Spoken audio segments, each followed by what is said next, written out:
Some people call it small Albany. It's maybe a little less than 100,000 people, not a huge city, but it's a capital city, so it has a great influence, but it's a little transient. There's not a lot of great jobs holding people there.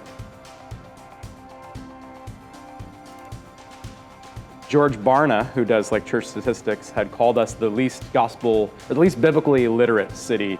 We were number one at some point. I think we've bumped up to 6 or 7 now. What I've gathered interacting with church planners from areas that are maybe more highly churched is I like that you don't really meet a lot of cultural Christians. If you meet a Christian in Albany, it's usually they're pretty excited about Jesus because it doesn't get you anything culturally.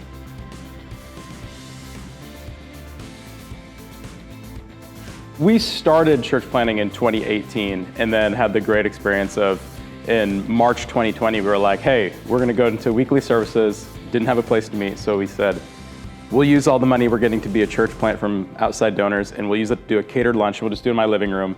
That happened one time, then COVID happened. New York, there were not really a lot of options except meeting online, so we launched online in 2020. By that fall, we started meeting in a park. We're now in our 3rd location. So we're 3 years into in-person every Sunday service, and we're now in our semi-permanent home. We lease a warehouse space that's pretty sweet actually for Albany standards. So there are certainly other churches in Albany, but there's not a whole lot of other churches. And where we're we're very grace-based. I'd like to think all churches are that way, but I don't find that always to be the case.